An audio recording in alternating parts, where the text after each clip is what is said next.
Hey everyone, Scott with Designer's Workroom. So today I'm going to show you a little different type of a shade that I have not shown you before, and one of the reasons why I haven't is because I had no place that I could get these ribs for you. Now I do have a website that you guys can order these, so if you haven't guessed already, this is a rib Roman shade. It's a little bit different. You can see it has lines going in down the front of it.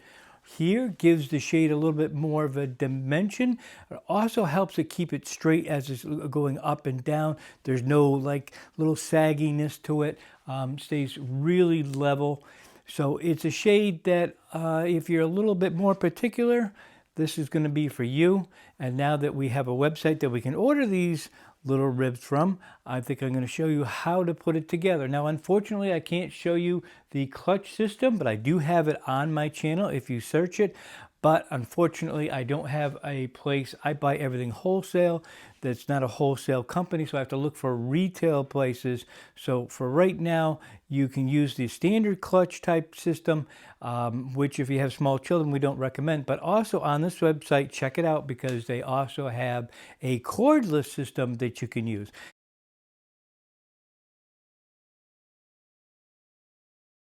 And I haven't personally have tried their cordless system yet. I will at some point, but for now, this is what we have, a rib Roman shade. Let me show you how it goes up and down so you get a little bit of an idea. This is it going down. You can see how nice and even those folds stay as it's going down. This is a very long one, actually. It's 74 inches long, so there's no sense of me going all the way down with it. And going back up, it stays nice and straight. So that's what we're going to be showing you, the principles behind it, how to sew the pockets in, blah, blah, blah. Let's get started right now.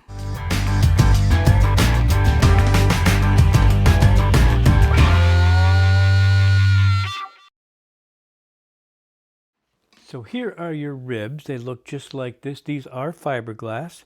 And you're going to get these from homesewingdepot.com, which I will leave a link below, of course. And then if you need to add, these come 5 foot long and they are 3/16, and you'll find them on the website right here.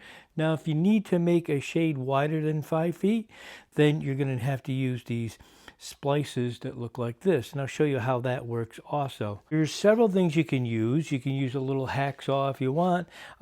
If somebody's got a pair of wire cutters, it'll do it, which is basically I have a heavy duty wire cutter. Open up like that, and basically you're just gonna stick it in here and trim it off just like that. To splice them, if you need to splice them, then you're going to grab one of these and you're going to stick it right in. They are hollow, so you can stick it right in here like so.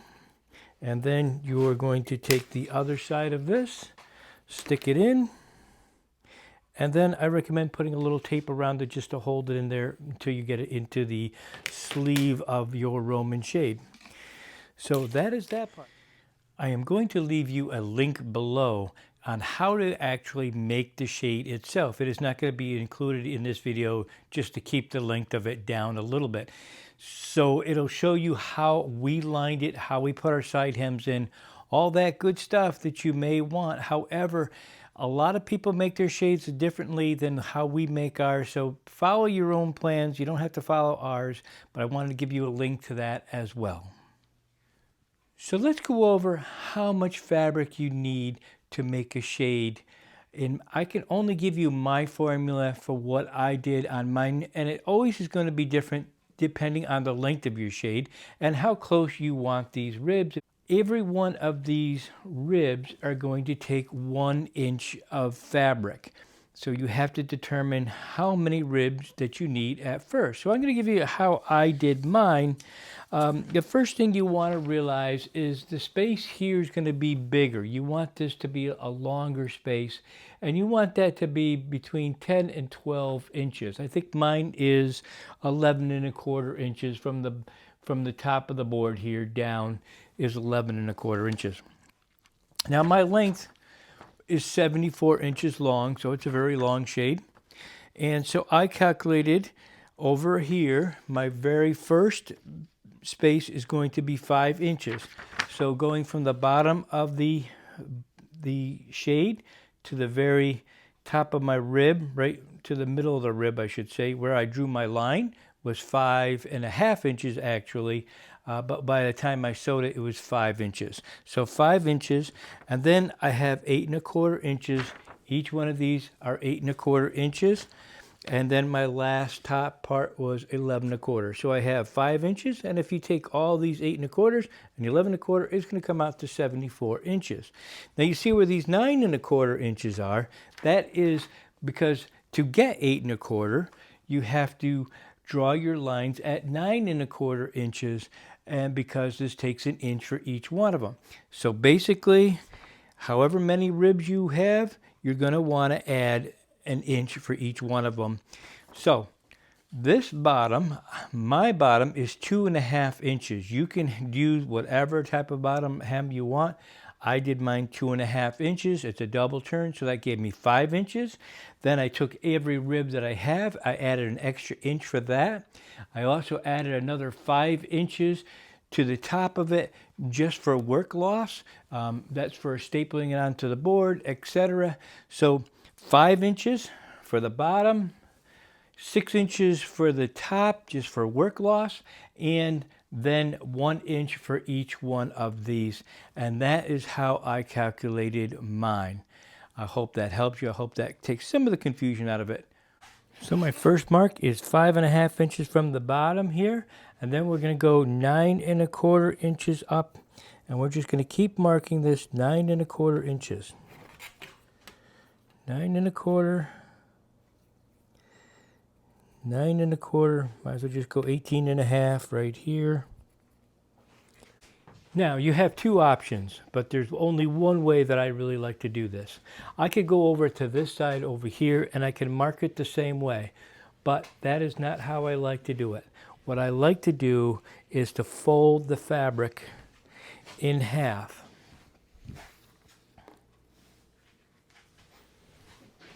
Like this. And get my marks from one side. And there's an actual reason. It's actually more accurate. You're not using a board here. You're using fabric. So you've got to make sure that you're using the same amount of tautness. So what I like to do is to bring it down to the bottom. I like to clamp it. And I like to give it just a little stretch. So now I have it flat like this, and now I know that I've got the same amount of stretch on both sides. And that's kind of important for accuracy. Now from here, what I'm going to do, you're not going to be able to see this, but I'm going to flip it like this, and now I can mark it right in line with my marks that I have. Okay, so hopefully you can see that mark and that mark right there. Mark is right here. So I'm just going right in line, right next to it, making sure I've got it right lined up where it should be. So now that we have the marks on both ends, we're going to draw a line. We want to make sure the bottom of this is nice and even. And we're going to draw a line. Now, normally, like I had said before, this is not a shade for a customer, but I have to show you how I draw my lines. This right here is what I would normally use. And let me show you what happens when I do it. If this was a customer shade, I would be putting that on my line, and I'd be marking it. Like that. But of course you're not going to be able to see that line. Nobody's going to see that line because you need one of these guys to see the line. Hopefully you can see that. But you can see the mark right here using this. Now we also have this in a big lamp on our sewing machine, so we can actually see that line. I'm hoping you can see that, but I'm not positive you can. But anyway, there is a line going across here. This is the fluorescent tailor's pencil, and that's what we use to mark it normally. And then we check our line just like this. We go ahead and mark them all, and then we put it under a bigger light when we go to sew these. Now, what we're going to do now, though, is we're going to mark this so you can see them with the pencil. Now, remember, this is only the back of the shade. So I'm going to put this on here, and we're going to put a mark. Basically, so you can see it.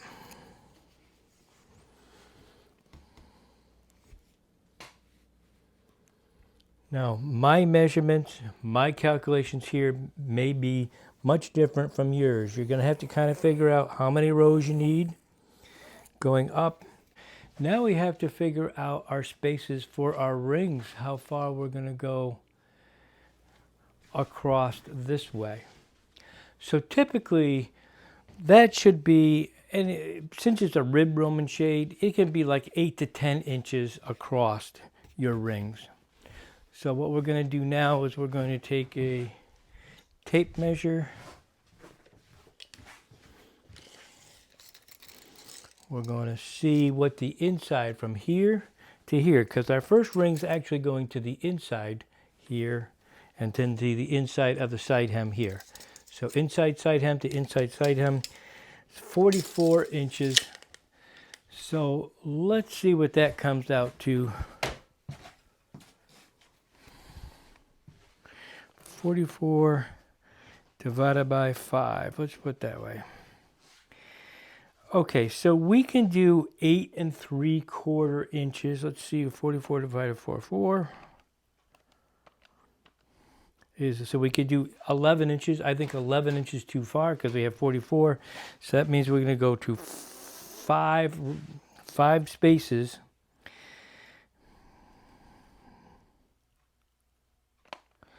$44 divided by 5. 8, so we're going to do 8 3/4 inches. Mark this 8 3/4 inches. Our last one's going to be a little bit more than 8 3/4. It doesn't really matter.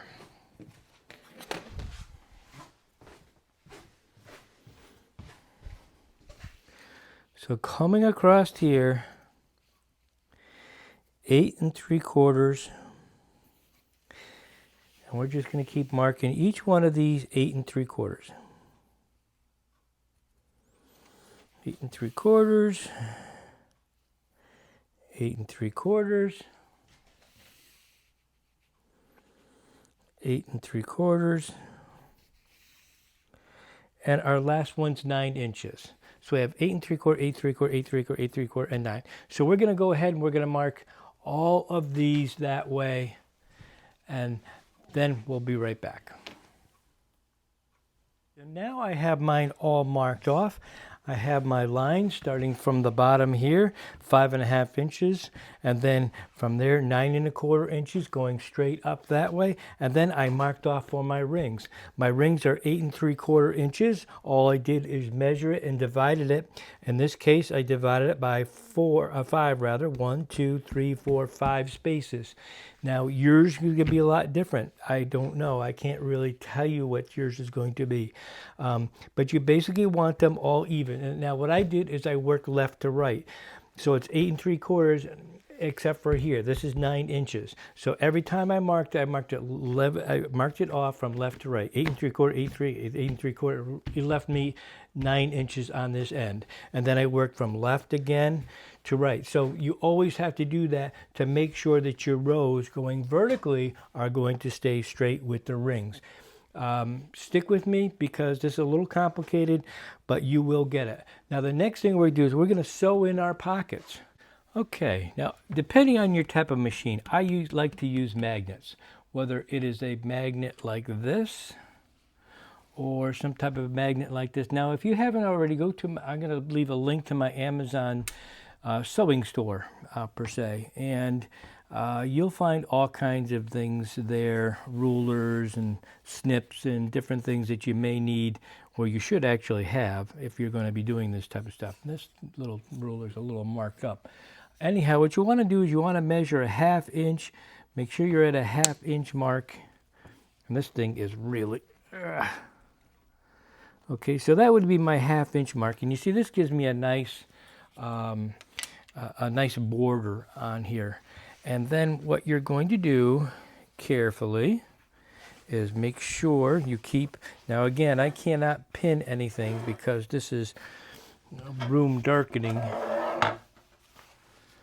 So what I would be doing is making sure I have my line right here. There's my line. So I have it right there. And I'm going to stick this right underneath the sewing machine like this. Okay, bring my foot down. And then from here, I'm going to make sure that this is nice and straight. And I'm going to sew a 1/2 inch away, going right down here. Now, I'm not going to do this with the camera in front of me because I'm going to have to keep moving over and moving over. But when this is done, we're going to show you what this is going to look like. Again, this is how you have to have it. Make sure you keep yourself well organized. Keep your fabric out like this, making sure you're right on that line, and go for it. All right, we'll be right back. Like this. Unfortunately, you cannot purchase these anymore. You can Google T-ring gun if you like, and you'll find that they've been discontinued.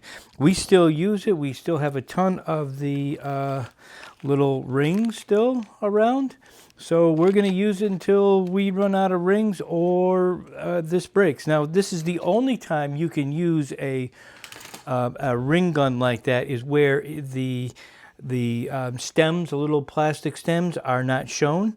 So that's a perfect time because you certainly don't want to see it from the front side, and you don't because it's in the seam. So that is why we get away with it, I should say. The other preferred method would be to be sewing it with a yarn, which is what I recommend that you would be using. It's doubled over like this. We never sew a ring on. We tie rings on. Now, if you watched my channel before, you know that's how we do it. Basically, I'm going to put this one like if I was sewing it, I'd be putting it through like that. And then I would be cutting it if I had a pair of scissors around. Here we go. I would be snipping it. And then I would just be hand tying it on like this. And you're just catching it so you make sure you're getting it all the way through the material. Double knot it. After you double knot it, get them all on. Then I'd take a little bit of glue. I'd put a little glue on there just to make sure that it doesn't come undone. The knots don't come undone. So that's how I would do it if I were you, because you can't get this gun. So that's just a little demonstration. There we go. Hard to get that back out. Okay.